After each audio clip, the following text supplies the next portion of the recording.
And we're back here on the Brody File. Time now for our exclusive interview with Coach Joe Kennedy. You remember him? He's the high school football coach who was put on administrative leave because, I know, here it comes, he wanted to pray with the players at the 50-yard line. Well, the school district out in Washington State said no, and now Joe Kennedy is suing them for discrimination, saying they violated his First Amendment rights to freedom of speech and religion. Abigail Robertson spoke to the coach this past week. Have a look. How did you wind up in this position? I got to say it's just God. I mean, there's no other explanation for it. Here I am, a Marine, started coaching football, and next thing I know, I'm in the middle of this huge ordeal over a prayer. It's amazing. It's just crazy. Mm-hmm.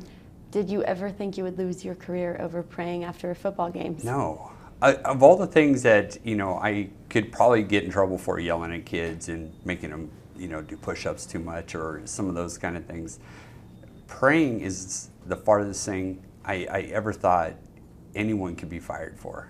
Mm-hmm. What type of warnings, or did you receive any warnings? For praying, did they ever ask you? No, it was, they'd known I was doing it for the past 8 years. It was something that really helped out our league as far as after a game. The tensions are still pretty high. These kids are, pretty emotional about losing or winning, and, so it just that moment of peace afterwards of thanks, it's always been a great thing throughout our entire football league. And for it to be something bad, it kind of took everybody by, kind of shocked everyone. What has the response been from the players in the community after you were fired? The kids were, when the media stuff started, they thought that was pretty cool, but that they never thought they would lose their coach, and I never thought I would lose, my team, and I was new to all this. Really didn't understand really what was happening, but the outpouring across America was incredible. I mean, just everybody reached out and was so supportive of it. It's been really great. Mm-hmm. So you were terminated last spring, so what have you been doing since you lost your job? Oh, I've been trying to keep myself busy. If I sit there and think about it, I mean, it hurts. So I started going back to school, about ready to finish my master's degree, normal work, running marathons, trying to stay as busy as possible and raising a family. So yeah, been pretty busy. Mm-hmm. And I heard that the season started a week ago.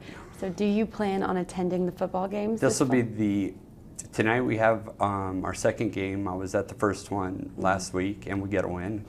Way to go Knights, that was awesome. But this will be the only game I think I'm gonna miss unless they reinstate me. Mm-hmm.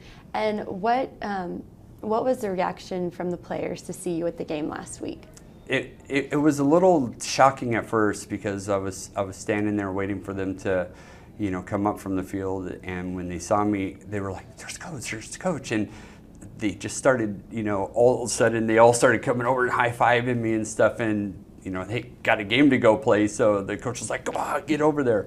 But afterwards, it was big hugs, and yeah, it was good to see those guys. So you filed a lawsuit in August. So what are you claiming in your lawsuit, and what do you hope to win from that? That's a good lawyer question. I just want to stand up for, the religious freedoms that everybody's supposed to have.